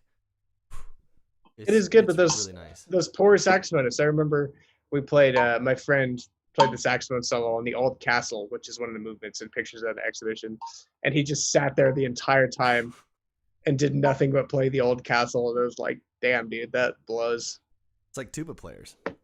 Yeah, or percussionists even. But even I played way more on that piece than that stupid saxophone solo. I mean, it's beautiful. It's a beautiful saxophone, and composers should be able to do whatever they want. It's something I firmly believe, that don't make it easier for people. Write whatever you want, because if you want to have 5 water gongs going at the same time, like it sounds sick as shit. So do that. Hell yeah. Yeah. I would really love to see something that I don't know, like in the vein, because like I don't want the orchestra to die. I don't want it. No, neither do I. I don't want it to go away. But there is a conflict, to kind of like, again, circle things back. There is a conflict between the medium and what people actually want to hear that medium do. And if you're talking about maybe people like you and I, or musicians who are, generally interested in discovering new music and who are open to it, this isn't really relevant. But if we're talking about bringing in people who would not normally listen to classical music, and now they're in a symphony, and now it's an experience that they're going to want to do again and again and again, it just seems like you can't break away from the mold of like every year we'll play X amount of Beethoven symphonies or Mozart symphonies or whatever, So it's like how do you get into a place where you can be programming music and concerts that can appeal to people who aren't already into classical music in a way that doesn't just dumb it down, and you're not just playing like pop concerts. Yeah, because that's the direction a lot of orchestras are going. Is just like the sheer number of like pops concerts is just exploding. Yeah, and I think it's a misuse. I think it's not a good idea. I think there could be ways to tie it into historical things, because people like 4th of July is the first thing that comes to my mind for some reason. But if you have the 4th of July concert where you play shit by all American composers, and the good thing about that is most American composers are pretty fucking weird. That's really true. So you can play some Sousa at the end, of course, but then in the middle you could maybe play some Ives. I think they need to just start sneaking little Weber movements between pieces, like Mozart Symphony, first movement ends. Short little Webern, a 15-second little Webern snippet, and they don't say anything about it. They don't acknowledge it. They don't put it in the program. They just do it and then move on. Rest of the symphony. I don't know about that. You're right. It's a shitty idea. I would love it. I mean, yeah, I'm about it, but I don't think it would work. I actually, one of the things that I'm really interested in is the idea of actually mixing pieces together, in the sense of like, so I did a concert, a solo performance one time. I did the first Bach cello suite and the Hindemith solo cello sonata. You're familiar with Hindemith, so I think you probably have an idea of what that sounds like. Yeah, I can imagine it. 5 movements for the Hindemith, 6 movements for the Bach. And so I started with the first with the prelude to the suite, and then I played the first movement of the Hindemith, and then I played the Allemande, and then I played the second, and I just kind of Nice. interlaced it in that way. I thought it was great. It didn't really go over that well to people. It sounds like a good idea. It was fun. Well, because I mean, there's like this misconception with Hindemith that he was an atonal composer, right? But he wasn't. He had a tonal system. It was just that he organized things in a way that was very non-traditional, and so it's not obvious when you first listen to it that there is a language of, you know, tension and release and sort of consonance and dissonance resolving into consonance. That was his aim with creating the language. My hope was that by interlacing it with Bach, which is a much more clear to understand harmonic language to the layperson, that it might become more clear what Hindemith was doing. I don't think I succeeded, but I had a good time. Worth a shot though. I had a good time. It was a lot of fun. Yeah. I don't know. I'm thinking about maybe, you know, with the pops thing, is a lot of things like, you know, film, like playing along to Harry Potter and stuff. I mean, if you could do, you know, Colorado Symphony plays the score of The Shining, would be crazy. Or Colorado Symphony plays 2001: A Space Odyssey. You know, something like that. Great. That would be really cool. And people know, like, they know that scene in The Shining where they're walking through the maze and it's Bartok in the background. Everyone knows that. Like, it's so iconic. And like that Bartok piece is fucking weird. Like, people don't put that on and just listen to it. Like I was listening to that piece. It's music for strings, percussion, and celesta. I was listening to it a lot recently. Like while I was just driving all over Colorado, and it's like it's pretty bizarre piece of music. Oh yeah. Yeah. So, you know, that could be one idea, or maybe, you know, some kind of collaboration with, you know, how we kind of briefly touched on some of these artists earlier, like, you know, find a Colorado artist that does stuff that's like similar to Mark Rothko, and then find a composer that does pieces that sound like similar to their work, or just like, you know, have something, because like, what do we have in Denver? We have the Clifford Still Museum. Like, Clifford Still was an amazing abstract artist. Like, there's certainly some parallels that could be made from all these art institutions in Denver working together, or like how they had Monet at, you know, just recently. Like, why doesn't the CSO do something where they play Ravel and Debussy? You know, that would have been cool. Right. Yeah. Yeah. But they don't do that. I don't know why they don't do that. They should do that. Huh. It's just probably too hard to put together, and the orchestra doesn't have any money anyway, so they can't do it. I kind of think that they're and I don't want to like make it to where it's like going to class, but I kind of want there to be like more of a almost lecture component. That would be good. I just think they need better people to write their lectures, because I went to true.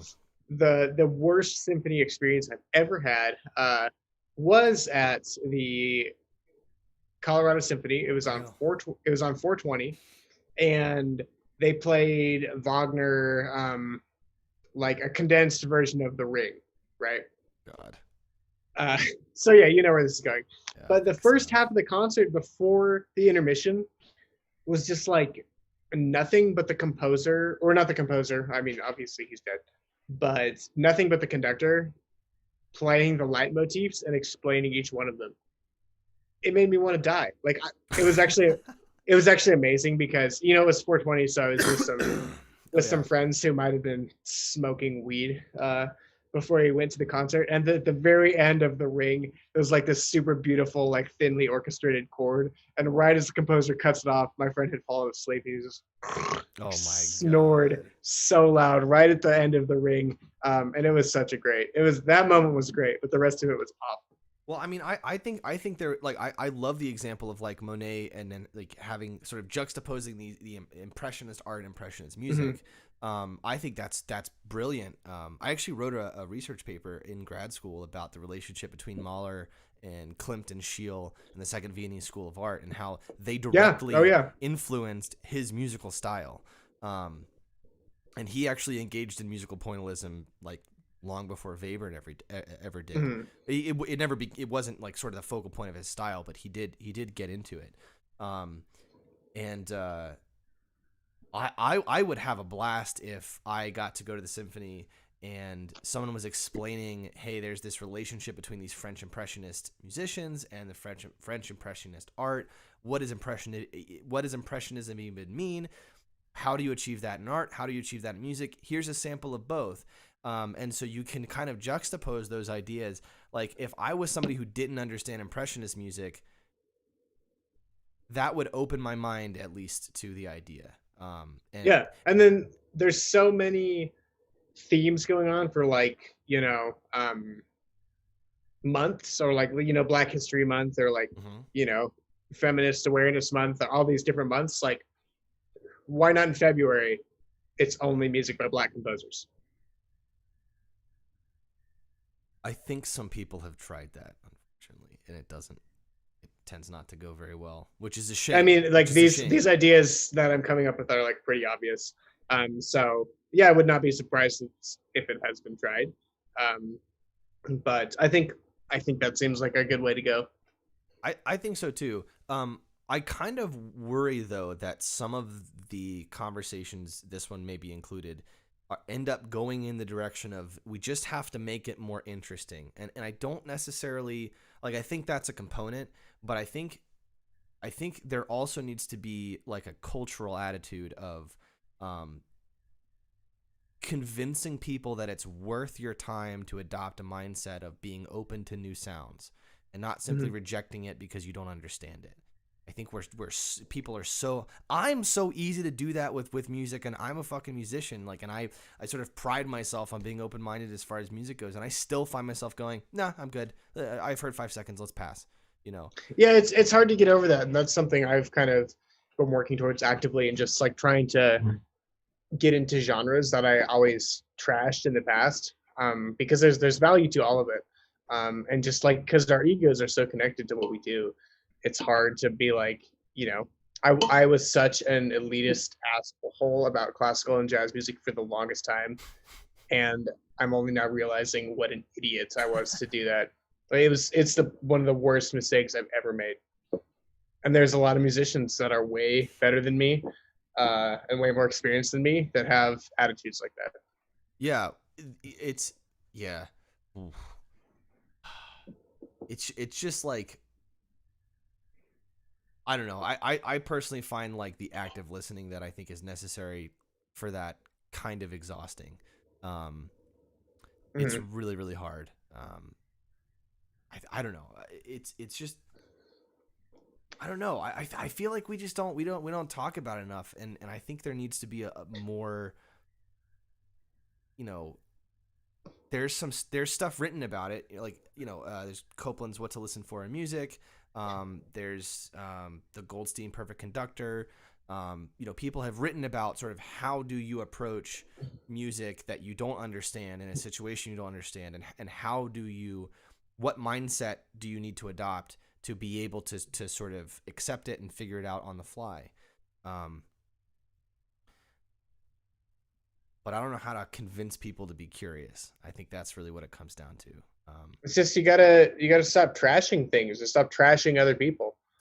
Like, it's hard, as musicians, we love to talk shit. Oh, we love to talk shit on people all the time, and I'm guilty of it too. Now.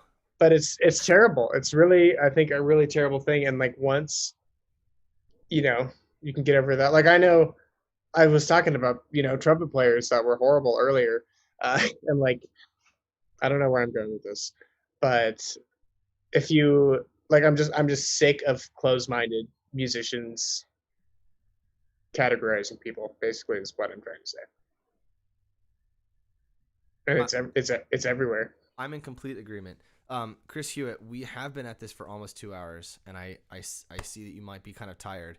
Let's close this out. Okay. I just want to throw back. Do I look forth. tired? You do look kind of tired, and I've seen you yawning. I don't want to keep you up, buddy. It's fine. I want to throw back and forth some highbrow, lowbrows. Okay. Hit me. So you want me to give you a highbrow and then you get a lowbrow? Yeah. Okay. Highbrow.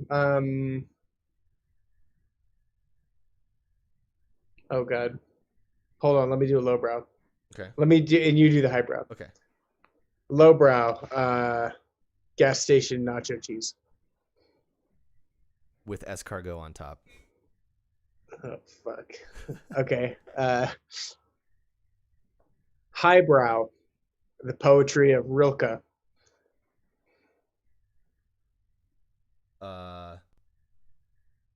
Lowbrow.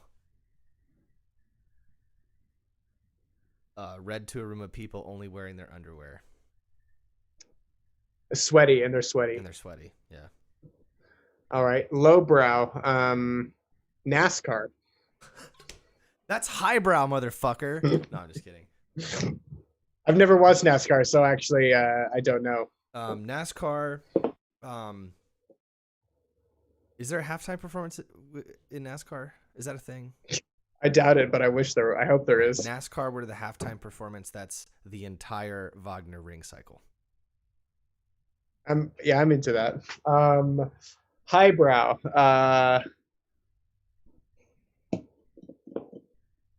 I don't know. Beethoven's Archduke Trio.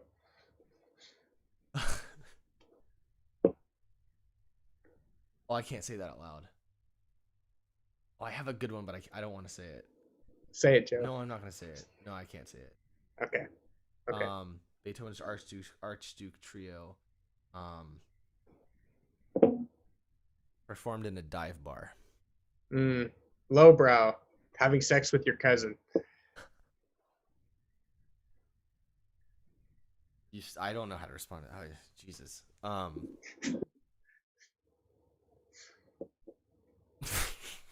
While enjoying vintage Pinot Noir. Or while playing Baby Mozart in the background. Baby Mozart is lowbrow. Baby Mozart is lowbrow? Yeah, you might be right on that one. I think I'm right on that one. All right, it's Chris. the trick. That's the whole problem with the Western canon, is to trick people into thinking they're smart. And this is what the Western here. Now we can close it off with a perfect bow. The Western canon has led to Baby Mozart, and it's lowbrow, and it's causing. I don't think the canon has. Well, it's because people think going to see Mozart makes you sophisticated, and they want their stupid baby to be sophisticated, so they pump a dumbed down version of Mozart into their stupid baby's ears. You're half right. But next time. There is actually evidence that playing music for your child while it's still in the womb has like huge benefits to cognitive development while they're in the womb. However, so I think it doesn't. But what if it's? It doesn't really. It doesn't matter what you play though. That's I'm playing. I'm gonna play my baby Rayad, and I'm gonna name my baby Rayad. Just so you know. Good night, Chris Hewitt. No, I'm just kidding. Hey, thanks for coming on, man. I really appreciate it. Thanks for having me. Yeah, are you you got anything coming in the pipeline? Any new projects you're working on? Anything to look out for? What's coming through Chris's pipeline? It's not what I said. I am sitting on a shit ton of vibraphone music that I'll probably release on my Bandcamp, which you can see in the link that I sent to you, chrishewitt.bandcamp.com. Yes, there's a few tracks on there. It's my social media involvement is incredibly minimal. I'm terrible at promoting myself, but you can look me up on YouTube also. As for more music that's coming out, peep the Gamelan Tunas Mekar recording session, which Joe, of course, will play on. You can see that. Hopefully, we'll be releasing some vibraphone music in the next month or two, and then start some sort of winter recording project, which I have a lot of ideas for that I'm going to keep a secret, partially in order to build suspense, partially because they're not well enough fleshed out yet. Right on. Yeah. Thank you, Chris Hewitt. Always good to see you, buddy. Always good to see you, Joe. I'll see you at rehearsal on Sunday. Sounds good. Peace. Thanks for having me. Thanks. Bye.